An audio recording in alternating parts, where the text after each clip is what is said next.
Good morning student. देखो, आज हम लोग सीखेंगे आयनिक सूत्र लिखना। क्या सीखेंगे? आयनिक सूत्र लिखना। ये केमिस्ट्री की बेसिक चीज़ है। आयनिक सूत्र लिखना सबको आना चाहिए। अब इसको सीखने के लिए मुझे कुछ क्या क्या चीज़ें मुझे याद होना चाहिए, तब मुझे ये अच्छे से पता चलेगा। ठीक है ना।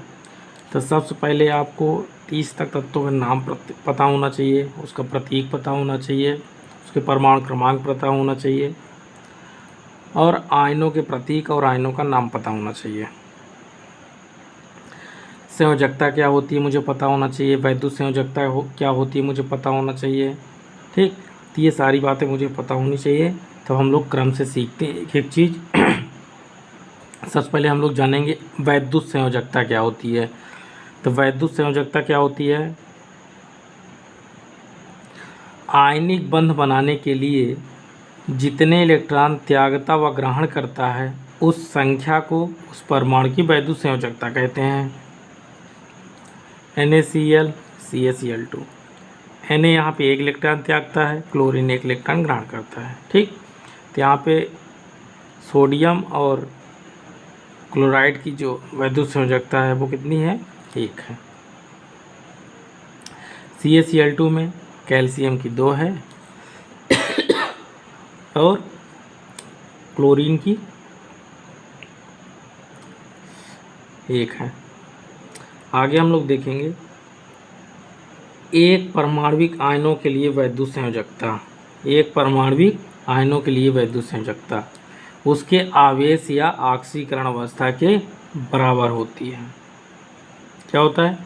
एक परमाणविक आयन के लिए एक परमाणविक आयनों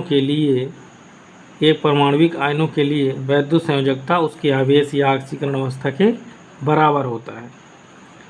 एक बहुपरमाणविक आयन के लिए वैद्युत संयोजकता उसके आवेश के बराबर होता है। एक बहुपरमाणविक आयन के लिए वैद्युत संयोजकता उसके आवेश के बराबर होता है। एग्जाम्पल के लिए जैसे SO4-2 NH4 + CO3 -2। तो यहाँ पे SO4-2 में SO4 यहाँ पे जो बहुपरमाणविक हमारा आयन है इस पे 2 है, NH4 पे 1 हो जाएगा और CO3-2 पे 2 हो जाएगा। इसी तरह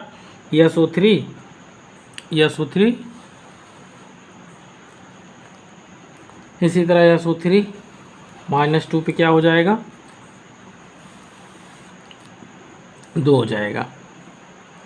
तो यहाँ से रहा हमारा वैद्युत संयोजकता क्या होता है, इसको हम सीख लिए। अब आगे हम लोग सीखेंगे आयनिक सूत्र लिखना। क्या सीखेंगे? आयनिक सूत्र लिखना। आयनिक सूत्र सीखने के लिए A हमने धनायन लिया, B को ऋणायन लिया। A के ऊपर X चार्ज है और B के ऊपर Y चार्ज है। ये जो हमारा X और Y ये क्या है? ये वैद्युत संयोजकता है। क्या करेंगे? कैंची गुणा करेंगे। क्या करेंगे? कैंची गुणा। हाँ, एक बात यहाँ ध्यान ये देना है कि ऋणायन को हमेशा दाएं साइड में लिखा जाता है और धनायन को बाएं साइड में लिखा जाता है। अब कैंची गुणा जब करेंगे तो कैंची गुणा में क्या करते हैं, जो हमारा धनायन होता है तो ऋणायन के ऊपर जो आवेश लिखी होगी, ऋणायन के ऊपर जो संख्या लिखी होगी वो धनायन के पैर पे लिखेंगे। तो ऋणायन के ऊपर यहाँ पे संख्या कितनी लिखी है? Y। धनायन के पैर पे लिख दिया Y। फिर ऋणायन लिखेंगे। ऋणायन के नीचे कौन सी संख्या लिखेंगे? तो धनायन के ऊपर जो संख्या लिखी होगी वो ऋणायन वाले के पैर पे लिख लेंगे। तो यहाँ से क्या मिला मुझे? AyBx। यहाँ पे ध्यान देना है कि y बराबर x ये हमेशा सरल अनुपात में चाहिए। किस में चाहिए? सरल अनुपात में चाहिए। यदि धनायन और ऋणायन इन दोनों का आवेश समान हो, आवेश संख्या समान हो, लेकिन चिन्ह क्या हो? विपरीत हो, तो धनायन और ऋणायन सीधा क्या करेंगे? उतार लेंगे। क्या करेंगे? उतार लेंगे। अब हम लोग आगे सीखते हैं ऋणायनों का नामकरण। ऋणायनों का नामकरण, तो इसमें केस पहला नंबर बनता है। Case first. ऋणायनों का नामकरण में हम लोग पहला केस सीखेंगे एक परमाणविक ऋणायनों के लिए। ऋणायनों का नामकरण में पहले हम लोग सीखेंगे एक परमाणविक एक परमाणविक ऋणायनों के लिए, एक परमाणविक ऋणायनों के लिए में हम लिखेंगे यदि परमाणविक ऋणायन, यदि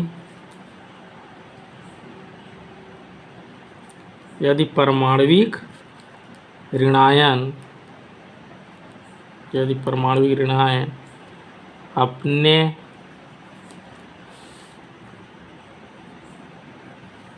न्यूनतम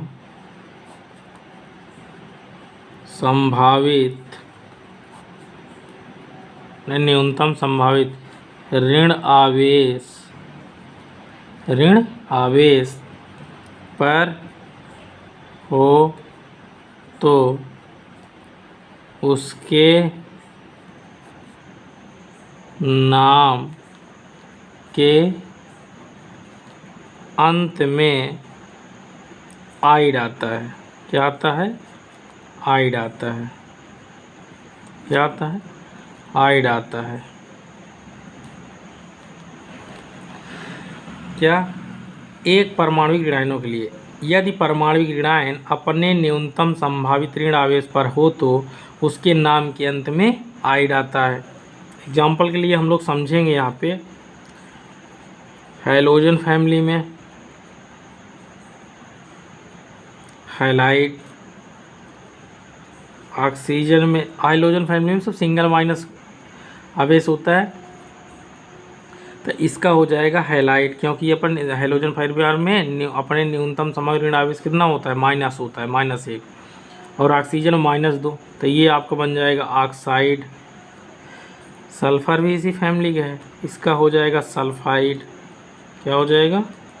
सल्फाइड। सल्फर का क्या हो जाएगा? सल्फाइड। अब हमारा आता है नाइट्रोजन, नाइट्रोजन पे -3, ये हो जाएगा नाइट्राइड। नाइट्राइड इसी फैमिली का आता है फास्फोरस, इसका हो जाएगा फास्फाइड। क्या हो जाएगा? फास्फाइड। यहाँ तक सबको समझ में आया? यहाँ तक समझ में आया? अच्छा, ये कैसे आया कि इसके ऊपर कितना चार्ज, इसके लिए थोड़ा सा आप यहाँ देख लो, समझ लो। हैलोजन फैमिली में -1 चार्ज कहाँ से आती है, सीख लो आप। हैलोजन फैमिली में फ्लोरीन, क्लोरीन, ब्रोमीन, आयोडीन आता है। फ्लोरीन का प्रतीक 9 F होता है और इसका परमाणु क्रमांक 9 होता है। तो इसका इलेक्ट्रॉनिक विन्यास करेंगे 2,7। देखो, इसको अष्टक कंप्लीट करने के लिए कितने इलेक्ट्रॉन चाहिए? 1, इसलिए इसका जो आवेश होता है कितना होता है? -1। इसी तरह जो हमारा ऑक्सीजन होता है, इसका प्रतीक O होता है, परमाणु क्रमांक 8 होता है। इसका इलेक्ट्रॉनिक विन्यास करेंगे 2,6। तो इसको अष्टक कंप्लीट करने के लिए कितने इलेक्ट्रॉन चाहिए? 2। ये 2 इलेक्ट्रॉन ग्रहण करता है, इसलिए इस पर -2 चार्ज आता है इस फैमिली में। इसके बाद आता है सल्फर, इसका परमाणु क्रमांक होता है कितना? 16। कितना होता है? 16। ये होगा 2,8,6। तो इसके भी बाह्यतम कोश में कितने इलेक्ट्रॉन हैं? 6। तो इसको भी अष्टक कंप्लीट करने के लिए कितने इलेक्ट्रॉन चाहिए? 2। कितने इलेक्ट्रॉन चाहिए? 2। तो इसलिए इस पर भी -2 चार्ज आएगा। तो ये जो सल्फर है ऑक्सीजन ही परिवार का तत्व है, तो इस परिवार में -2 मतलब 2 इलेक्ट्रॉन ग्रहण करके अपना अष्टक कंप्लीट करते हैं। अब बात आती है नाइट्रोजन की। तो नाइट्रोजन का परमाणु क्रमांक 7 होता है, ये 2,5। इसको अष्टक कंप्लीट करने के लिए कितने इलेक्ट्रॉन चाहिए? 5 है, तो इसको 3 इलेक्ट्रॉन चाहिए, इसलिए नाइट्रोजन फैमिली में -3, ये 3 इलेक्ट्रॉन ग्रहण करके अपना अष्टक कंप्लीट करते हैं। और फास्फोरस भी इसी फैमिली का है, इसका परमाणु क्रमांक 15 होता है। इसका इलेक्ट्रॉनिक विन्यास करेंगे 2,8,5। अब इसको कंप्लीट करने के लिए कितने इलेक्ट्रॉन चाहिए? 3 चाहिए, तो इसलिए इसका भी आवेश कितना बनेगा? -3। यहाँ तक बात सबको समझ में आया? तो अब हम लोग आगे देखेंगे। कहाँ देखेंगे? आगे इसको चेक करते हैं कितना आता है। तो आगे अब हम लोग सीखेंगे नाम कैसे लिखते हैं। क्या चीज़? नाम कैसे लिखते हैं। अब देखो, यहाँ ध्यान देने वाली बात ये है, अब आपको जो है 1 से 30 तक तत्वों के नाम पता होना चाहिए। सबसे पहले क्या पता होना चाहिए? 1 से लेकर 30 तक तत्वों के नाम, प्रतीक, परमाणु क्रमांक आपको आना चाहिए। मैं आपको बता दे रहा हूँ, आप लिख लेना। पहले जैसे hydrogen, helium, lithium, beryllium, boron, carbon, nitrogen, oxygen, fluorine, neon, sodium, magnesium, aluminium, silicon, phosphorus, sulphur, chlorine, argon, potassium, calcium, scandium, titanium, vanadium, chromium, manganese, iron, cobalt, nickel, copper, zinc. तो 30 तक आपको तत्वों का नाम, प्रतीक इनका आना चाहिए, इसका परमाणु क्रमांक भी आपको आना चाहिए। इसके बाद आयनों के नाम पता होना चाहिए, जैसे sulphate ion, nitrate ion, carbonate ion, ammonium ion, ये आपको पता होना चाहिए। इसके लिए मैं आपको जो है ये बता दे रहा हूँ यहाँ बुक से, इसका आप स्क्रीनशॉट ले लेना और इसको कॉपी में लिख लेना और इसे आप याद भी कर लेना। ये मैं आपको बता दे रहा हूँ, इसको आप जो है लिख लेना और याद कर लेना। ये कुछ एलिमेंट्स हैं, ये एलिमेंट्स हैं और इनके प्रतीक है ये। तो ये तत्वों को आप लिख लेना और इनके प्रतीक लिख लेना। ये यहाँ पे कुछ लिखे हैं और कुछ एलिमेंट्स यहाँ पे लिखे हुए हैं, इसको भी देख लो आप। ये सोडियम, पोटेशियम, आयरन, तांबा, ये सब जो है और इसकी ये प्रतीक हैं और इसका ये लैटिन नाम है। तो ये वाला थोड़ा आपको इम्पोर्टेंट है, इसको लैटिन नाम सबका याद कर लेना। जैसे आपका ये सोडियम है, इसका प्रतीक Na है, इसका लैटिन नाम नाइट्रियम है, इसीलिए सोडियम का प्रतीक Na हुआ। पोटेशियम, इसका प्रतीक K है, इसका लैटिन नाम होता है कैलियम। क्या होता है? कैलियम, इसलिए इसका प्रतीक क्या है हमारा K। आयरन लोहा को बोलते हैं, इसका लैटिन नाम फेरम होता है। इसी तरह आपका कॉपर है, इसका प्रतीक Cu होता है और इसका लैटिन नाम क्यूप्रम होता है। सिल्वर है, चांदी है, इसका प्रतीक Ag होता है, इसका अर्जेंटम नाम होता है, लैटिन नाम इसका क्या होता है? अर्जेंटम। सोना गोल्ड, इसका प्रतीक Au होता है और इसका लैटिन नाम ऑरम होता है। क्या होता है? ऑरम होता है। इसी तरह आता है मरकरी, इसका प्रतीक Hg होता है, इसका लैटिन नाम हाइड्रागायरम होता है। इसके बाद आता है सीसा लेड, इसका प्रतीक Pb होता है और इसका लैटिन नाम प्लम्बम होता है। क्या होता है? प्लम्बम। इसके बाद आता है टीन, इसका प्रतीक Sn होता है, इसका नाम होता है स्टैनम। क्या होता है? स्टैनम। तो इसको आप जो है कॉपी में लिख लेना और याद भी कर लेना। इसके बाद आपको जो याद करना है उसको मैं आपको बता रहा हूँ। इसके बाद सबसे इम्पोर्टेंट ये है, सभी आयन का नाम जो है आपको याद करना है। तो कुछ नहीं, ये जो मैं कह रहा हूँ उसको आप याद कर लेना। तो ये आयन के नाम लिखे हुए हैं, ये आयन के संकेत हैं और इसके यहाँ पे वैलेंसी नहीं, इसकी संयोजकता यहाँ पे लिखा हुआ है। तो यहाँ पे जैसे हाइड्रोजन आयन, इसका प्रतीक जो होता है H पे प्लस होता है, सोडियम आयन Na प्लस होता है, पोटेशियम आयन K पे प्लस होता है, अमोनियम आयन NH4 प्लस होता है, सिल्वर आयन Ag पे प्लस होता है, क्यूप्रस आयन Cu पे प्लस होता है, मर्क्यूरस आयन Hg2 प्लस होता है, Hg2+2 होता है। इसके बाद नेक्स्ट आता है आपका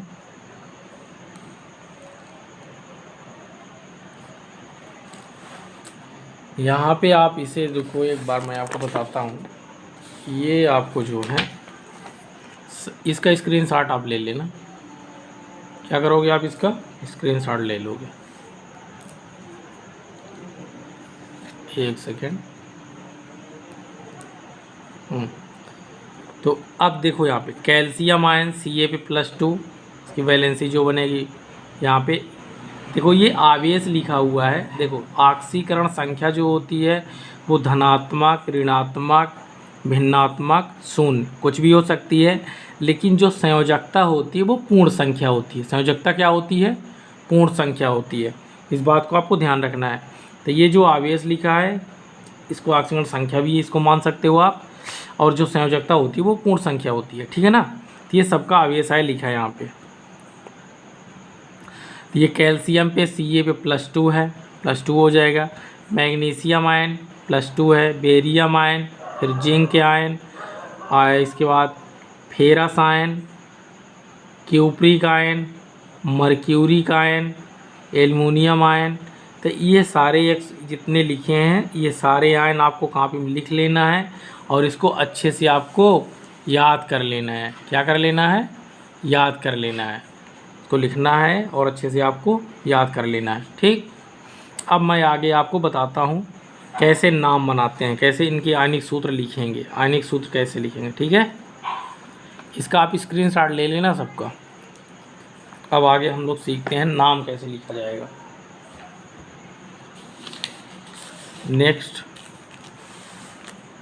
देखो, अब नाम कैसे लिखा जाएगा। तो अब ये जो आपको मैं बताया हूँ 30 तक तत्वों के नाम, प्रतीक, ये चीज़ आपको आना चाहिए। जब तक ये प्रतीक, नाम, परमाणु क्रमांक, इसको आपको याद करना पड़ेगा।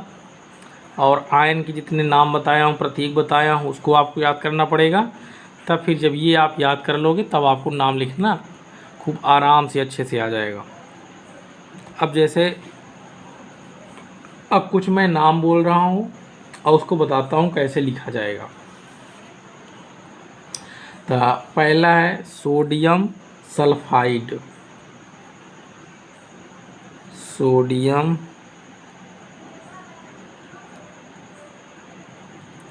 सल्फाइड।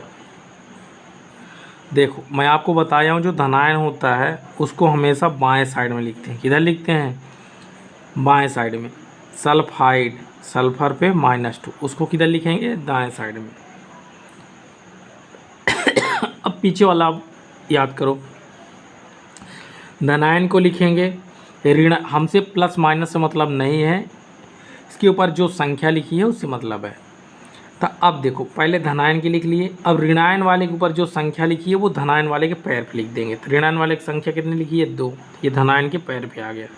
फिर आप लिखेंगे ऋणायन, धनायन के ऊपर जो संख्या लिखी है वो ऋणायन के पैर पे लिखेंगे। तो धनायन के ऊपर संख्या लिखी है 1 और 1 लिखा नहीं जाता। ठीक है, तो सोडियम सल्फाइड का सूत्र क्या बना? Na2S बना। क्या बना? Na2S। अगला एग्जाम्पल हम देखते हैं कैल्शियम फास्फाइड। क्या देखते हैं? Calcium phosphide, calcium phosphide. Calcium का प्रतीक क्या होता है? Ca पे +2। फास्फाइड पे क्या होता है? फास्फोरस पे -3। कैंची गुणा करेंगे। सबसे पहले कैल्शियम लिखेंगे। हाँ, एक बार फिर से मैं बता दे रहा हूँ, धनायन को हमेशा बाएं साइड में लिखेंगे और ऋणायन को दाएं साइड में लिखेंगे। ठीक है, अब यहाँ पे आपका हो जाएगा कैल्शियम लिख लिए। अब ये कैल्शियम में ऋणायन के ऊपर जो संख्या लिखी है वो धनायन के पैर पे लिखेंगे। तो ऋणायन के ऊपर संख्या कितनी लिखी है? 3। अब फिर ऋणायन हम लिख लेंगे। अब धनायन के ऊपर जो संख्या लिखी है वो ऋणायन के पैर पे लिख देंगे। धनायन कैल्शियम के ऊपर कितनी संख्या लिखी है? 2, तो Ca3P2। ये आपका बन गया कैल्शियम फास्फाइड। क्या बन गया? Calcium phosphide. अब आपको 2 नाम मैं और आपको बताता हूँ। तीसरा example iron second sulphide, iron second sulphide. Iron का प्रतीक क्या होता है? Fe। ये जो आयरन सेकेंड सल्फाइड लिखा है इसका मतलब आयरन की जो ऑक्सीडेशन नंबर है, जो वैद्युत संयोजकता है वो कितनी है यहाँ पे? +2। सल्फाइड पे -2, कैंची गुणा कर दो। अब आपको अगर ध्यान आया हो तो मैं आपको बताया यदि धनायन और ऋणायन इनका जो आवेश है यदि संख्या में समान हो, चिन्ह विपरीत हो, तो जो धनायन ऋणायन होता है उसी को सीधा हम क्या करते हैं? उतार लेते हैं। क्या करते हैं? उतार लेते हैं। तो ये बन गया फेरस सल्फाइड। क्या बन गया? इसका नाम एक और होता है फेरस सल्फाइड। क्या होता है? Ferrous sulphide. क्या होता है? Ferrous sulphide. एक नाम और आप देख लो, आयरन थर्ड सल्फाइड। अब आयरन थर्ड का था Fe पे +3 और सल्फाइड पे -2। कैंची गुणा करेंगे, Fe लिखेंगे। अब यहाँ पे ऋणायन के ऊपर कितनी संख्या लिखी, 2, तो यहाँ 2 लिख लेंगे धनायन, फिर लिखेंगे ऋणायन। धनायन के ऊपर कितनी संख्या लिखी है, 3, इसको लिख देंगे यहाँ। ठीक है, तो ये आपका बन गया Fe2S3। ये हो गया आयरन थर्ड सल्फाइड। इसी का एक नाम और होता है फेरिक सल्फाइड। क्या होता है, फेरिक सल्फाइड। क्या होता है, फेरिक सल्फाइड। ये आपको ध्यान रखना है। अगर ऑक्सीडेशन नंबर ज़्यादा हो, क्या हो, ज़्यादा, ऑक्सीडेशन स्टेट अगर ज़्यादा हो तो उसके नाम में ईक लिखा जाता है। क्या लिखा जाता है, ईक। और यदि ऑक्सीडेशन स्टेट यानी ऑक्सीकरण अवस्था कम हो, क्या हो, कम, तो उसके नाम में लिखा जाता है अस। क्या आता है, अस आता है। क्या आता है, अस। यदि ऑक्सीडेशन स्टेट ज़्यादा लिखी रहती तो ईक आता है, और यदि ऑक्सीडेशन स्टेट उस तत्व पे क्या लिखी हो, कम लिखी हो, तो क्या आता है, अस आता है। किसी भी केंद्रीय परमाणु में तत्व की ऑक्सीकरण संख्या ज़्यादा हो यानी मैक्सिमम हो तो ईक आएगा उसके नाम में, और यदि कम हो तो फिर क्या आएगा, अस आएगा। यहाँ तक क्लियर हुई बात। तो अब इसके लिए सबसे पहले आपको वही जो मैं बताया हूँ 1 से लेकर 30 तक तत्वों के नाम सबको याद करना पड़ेगा, उनका प्रतीक याद करना पड़ेगा। ये जो आपको मैं आयन बताया हूँ उनके आयन के प्रतीक, आवेश, ये सब आपको याद करना पड़ेगा। फिर तब हम लोग धीरे धीरे इसमें आगे जो है सीखते जाएंगे, सीखते जाएंगे। क्या करते जाएंगे, सीखते जाएंगे, तब इसमें मुझे कोई डाउट नहीं होगा। अब हम लोग अगला यहाँ पे सीखेंगे, आगे नाम और बताता हूँ मैं आपको कैसे लिखा जाएगा। यहाँ पे तो हम लोग एक सिंगल परमाणविक आयनों के लिए सीख लिया। किसके लिए सीखा हूँ, सिंगल परमाणविक आयनों के लिए सीखा। अब नेक्स्ट हम लोग सीखेंगे यहाँ पे, सिंगल परमाणविक आयन के लिए हो गए। अब हम लोग यहाँ पे देखेंगे बहुपरमाणविक आयनों के नाम कैसे लिखते हैं। बहुपरमाणविक आयनों के लिए, किसके लिए, बहुपरमाणविक आयनों के लिए। केस फर्स्ट में सीखे थे सिंगल परमाणविक के लिए, मतलब परमाणविक आयनों के लिए, परमाणविक आयनों के लिए। अब हम लोग नाम लिखेंगे बहुपरमाणविक आयनों के लिए। किसके लिए, बहुपरमाणविक आयनों के लिए। बहुपरमाणविक आयनों के लिए।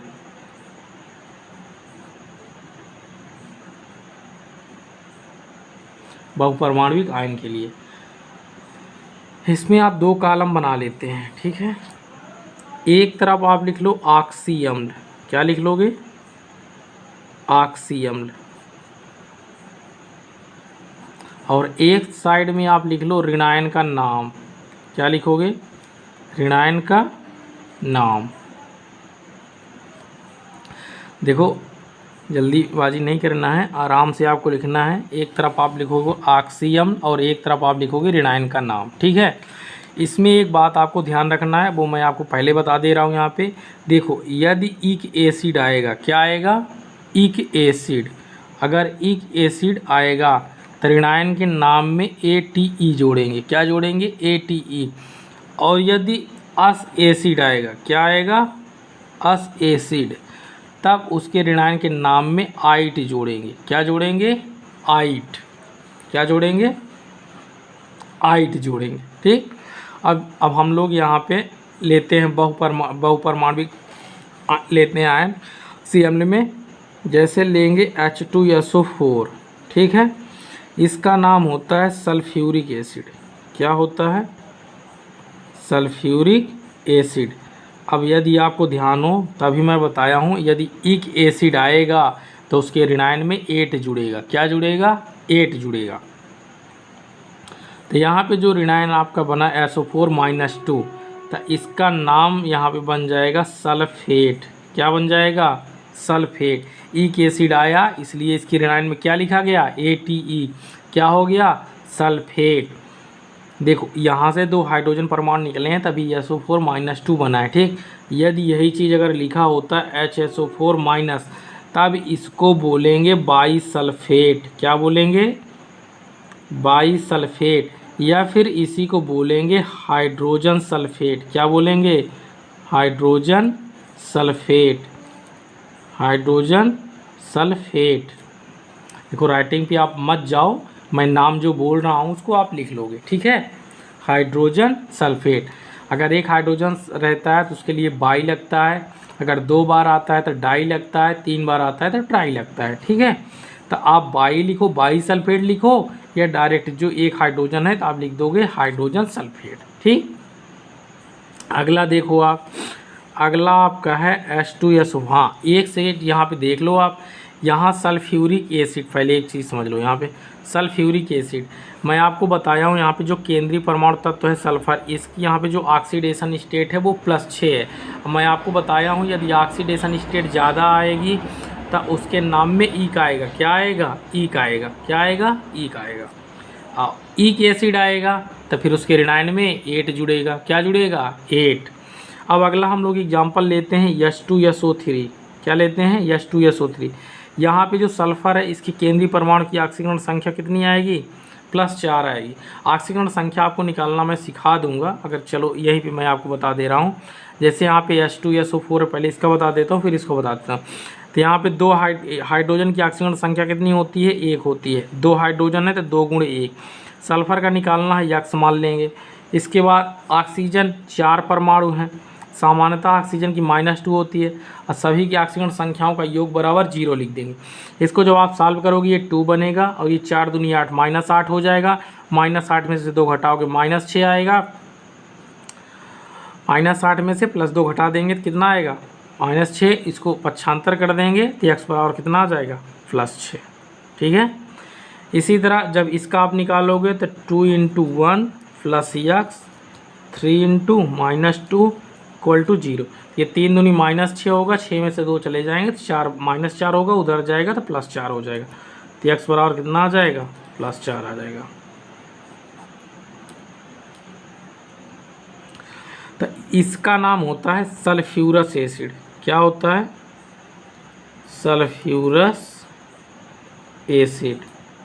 अब आपको मैं बताया हूँ कि अगर अस एसिड आएगा, अस नाम में कब लगता है, जब केंद्रीय परमाणु की ऑक्सीजन संख्या क्या होती है, कम होती है, क्या होती है, कम होती है। तो अब यहाँ पे H2SO3 ये हो गया सल्फ्यूरस एसिड। अब इसका जब ऋणायन लिखेंगे तो ये ऋणायन में इसकी आइट आ जाएगा, क्या आएगा, आइट, क्योंकि अस एसिड है। तो मैं आपको बताया हूँ यदि अस एसिड आएगा तो उसके ऋणायन में ITE, आइट लगेगा, क्या लगेगा, ITE, आइट लगेगा। अस एसिड में क्या लगेगा, ITE, आइट। तो ये आपका बन जाएगा सल्फाइट, क्या बन जाएगा, ये आपका सल्फाइट, सल्फाइट। अगर यही चीज़ लिखा होता HSO3- तो ये आपका हो जाता बाईसल्फाइट, क्या होता, बाईसल्फाइट, या फिर इसी को हम क्या बोल देंगे, हाइड्रोजन सल्फाइड, क्या बोल देंगे, हाइड्रोजन सल्फाइड, हाइड्रोजन सल्फाइड। यहाँ तक आपको समझ में आया। सिंगल हाइड्रोजन जब रहेगा तो उसमें बाई सल्फाइड लगा दो, या इसका एक डायरेक्ट नाम लिख देंगे हाइड्रोजन सल्फाइड, ठीक है। अब देखो आगे क्या करेंगे, अगला क्वेश्चन लेते हैं हम लोग। नाइट्रिक एसिड HNO3, ये HNO3, यहाँ पे इसकी ऑक्सीडेशन स्टेट होती है +5, ठीक है। अगर निकालना चाहते हो तो ये 1 हो जाएगा, ये यक्स हो जाएगा, ये 3 × 2 - 2 हो जाएगा, = 0। हाइड्रोजन 1 है, एक ऑक्सीजन संख्या होती है, नाइट्रोजन निकालना है, इसको यक्स मान लेंगे। ऑक्सीजन 3 है और एक ऑक्सीजन का सामान्यतः -2 होता है ऑक्साइड में, और सबका योग बराबर 0 कर देंगे। अब करोगे तो 3 दूनी -6 आएगा, 1 घटा देंगे -5, पक्षांतर कर करेंगे +5, तो x बराबर कितना आ गया, +5। इसका नाम होता है नाइट्रिक एसिड, क्या होता है, नाइट्रिक एसिड। अब मैं आपको बताया हूँ यदि ईक एसिड आ गया तो उसके ऋणायन में क्या लगेगा, 8, क्या लगेगा, 8। तो अब ये आपका जो लिखा है NO3-, क्या है, NO3-, तो ये आपका हो जाएगा नाइट्रेट, क्या हो जाएगा, नाइट्रेट। यहाँ तक आपको समझ में आया, बोलो यस या नो, समझ में आया। ये सब समझ में आएगा आपको जब थोड़ा मेहनत करोगे। सबसे पहले आपको 1 से लेकर 30 तक तत्वों के नाम अच्छे से याद होने चाहिए, उनके प्रतीक अच्छे से याद होना चाहिए, परमाणु क्रमांक पता होना चाहिए। इसके बाद बहुपरमाणविक आयन प्रतीक जो आपको बताया हूँ वो आपको पता होना चाहिए। कुछ नहीं करना है, कैंची गुणा करना है, वो सारी चीज़ आपसे बन जाएंगे। अब ये तो मैं आपको बता ही दिया हूँ, अभी तो यहाँ पे बता रहा हूँ। ये आयन ही तो है, बहुपरमाणविक आयन के नाम आपको बता दिया यहाँ पे। अब इससे जुड़े आपको कुछ आगे हम नेक्स्ट में सीखते हैं।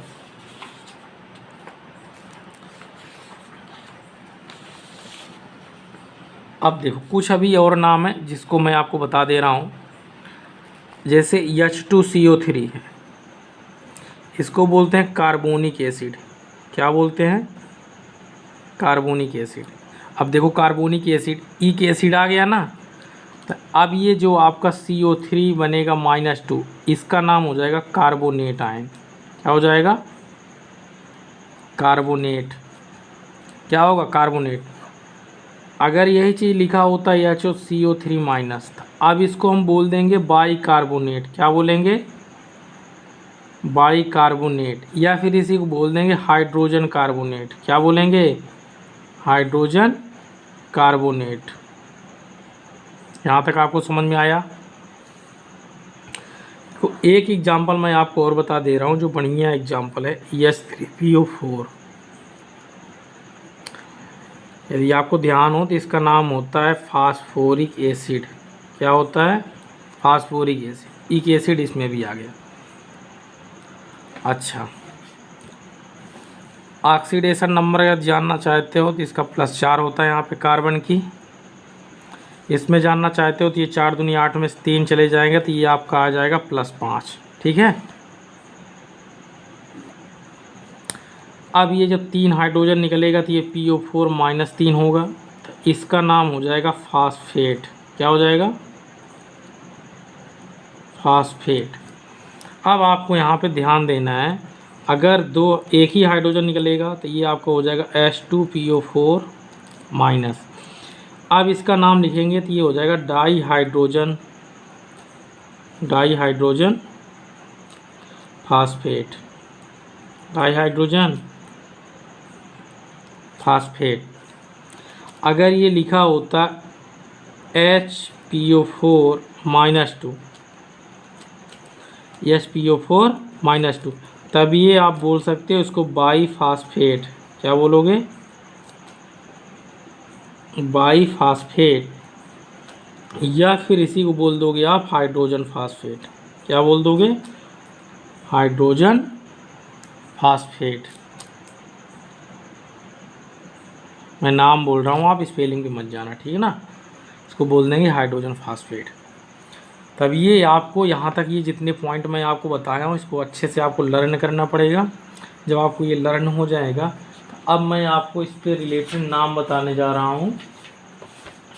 अभी यहाँ तक ये आपको मैं समझा दिया, अब मैं आपको इससे रिलेटेड नाम कैसे बनाया जाता है वो मैं आपको बताने जा रहा हूँ। ठीक है।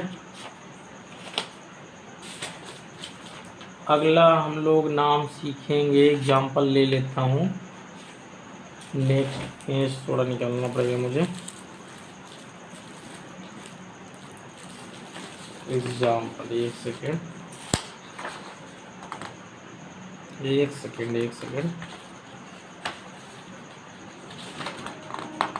देखो अब हम लोग यहाँ पे सीखेंगे नाम। ठीक, क्या सीखेंगे? नाम।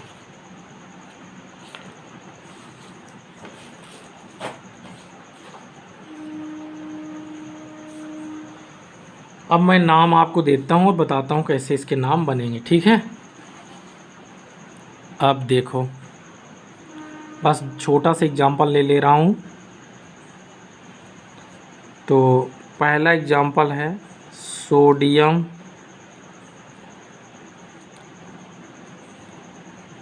सल्फाइट। अब देखो सल्फाइट आ गया ना, सबसे पहले धनायन लिखेंगे, उसका प्रतीक Na+ हो जाएगा सोडियम। सल्फाइट आयन क्या बताया हूँ? SO3-2। कैंची गुणा Na लिखेंगे, ऋणायन के ऊपर जो संख्या वो धनायन के पैर पे आएगा। फिर ऋणायन लिखेंगे, धनायन के ऊपर जो संख्या वो ऋणायन के नीचे लिखा जाएगा। अब यहाँ पे 1 है तो 1 लिखा नहीं जाएगा, तो ये हो गया आपका सोडियम सल्फाइड। क्या हो गया? Sodium sulphide. नेक्स्ट एग्जांपल हम लोग लिखेंगे सोडियम सल्फेट। Sodium sulphate. तो अब यहाँ पे क्या होगा, Na पे प्लस, सल्फेट के लिए मैं बताया हूँ SO4 -2, कैंची गुणा Na, ये 2 यहाँ आ जाएगा धनायन के पैर पे, फिर क्या हो जाएगा SO4 हो जाएगा, सोडियम सल्फेट। अगला एग्जाम्पल, फेरस सल्फेट। फेरस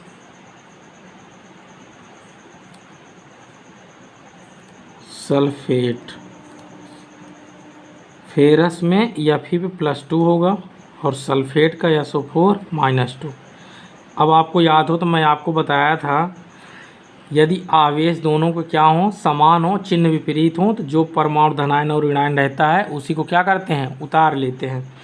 तो ये आपका बन जाएगा FeSO4।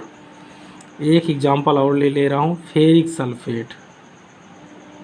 Ferric sulphate,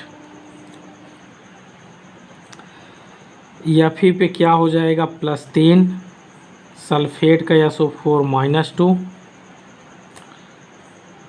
SO4 -2, Fe, ये 2 यहाँ आ जाएगा, फिर लिखेंगे SO4। देखो जब सिंगल होता तब यहाँ कोष्टक नहीं लगाते, अगर संख्या यहाँ पे ज़्यादा आ जाएगी, अगर दो परमाणु, दो से बहुपरमाणु का है ना, तो ये कोष्टक लगा लेते हैं।